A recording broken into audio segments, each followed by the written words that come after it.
as medical schemes prepare for 2026 contribution increases, benefit adjustments, and member value remain key discussion points.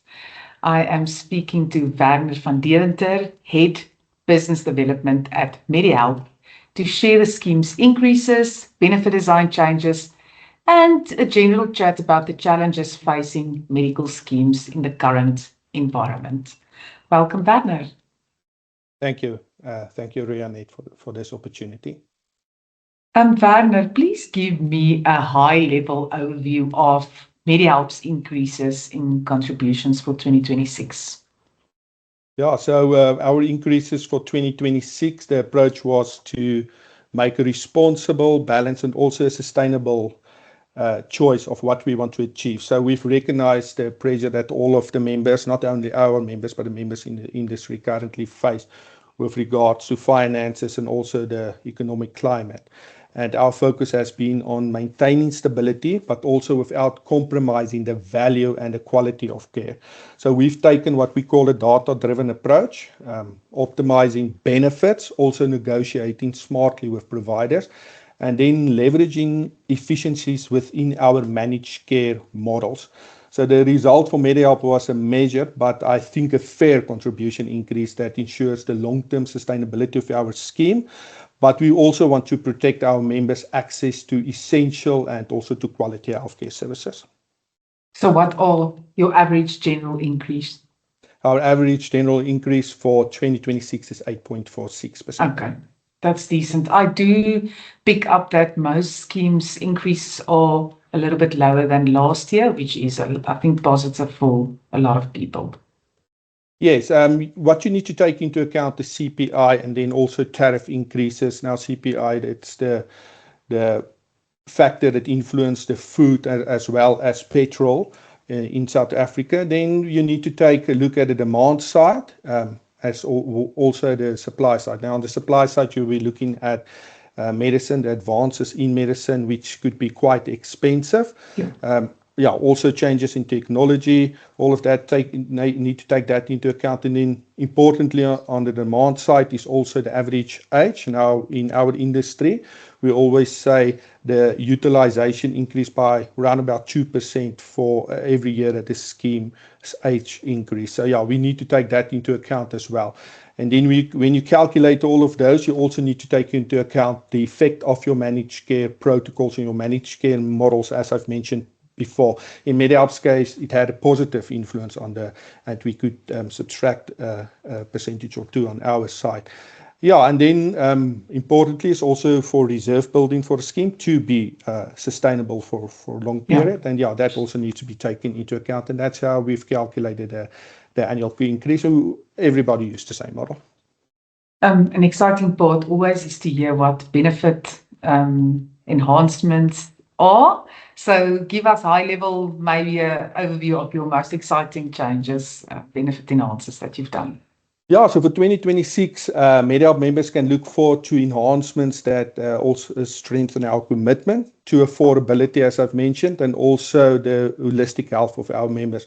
Now, one of the most exciting developments is our continued focus on preventative healthcare, helping members to take proactive steps in managing their well-being through what we call at MediHelp our Care Extender benefit. So this benefit is activated once members complete their annual combo, wellness or preventative screening.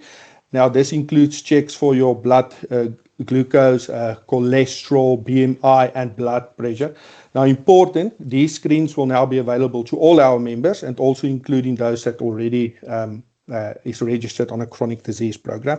Now, once you activate this, members and their families will unlock R1,000 per year for over-the-counter medicine. Now, that's for 2026. Now, that's almost double to what's available for 2025. Now, these enhancements, not only rewards members and their healthy behaviors, but also reinforces MediHelp's focus on preventative care and our goal to help members understand the importance of regular screenings and also early detection. And then one of our other changes is more on the communication and also understanding the benefits is the strengthening of our what we call a personalized approach, ensuring that members receive a clear but also tailored information and guidance that helps them to understand their cover and also make the most of their benefits. Yeah, I think rewarding members for being proactive in those screenings is really going to get you also a lot of interesting data, right? That you can make future changes. Yes, that's correct. Yes, so we use that data for risk stratification and for mitigating risk. So that's important for us to understand the health of all of our members. What is your average age? Our average age of our beneficiaries is currently 38.5%, Okay, closer to 39 now. Yes. Okay, that's fairly young. There's always challenges in the medical scheme space, in the healthcare space. So what do you believe are some of the really big challenges that medical schemes face these days? Well, currently, I can tell you what we've seen in our industry for the last 2 years is affordability. So affordability is really the top topic at the moment with regards to whether you can afford medical aid or not. And unfortunately, we see that people tend to buy on price and not on getting the right advice, which is where our advisors will play, pivotal role.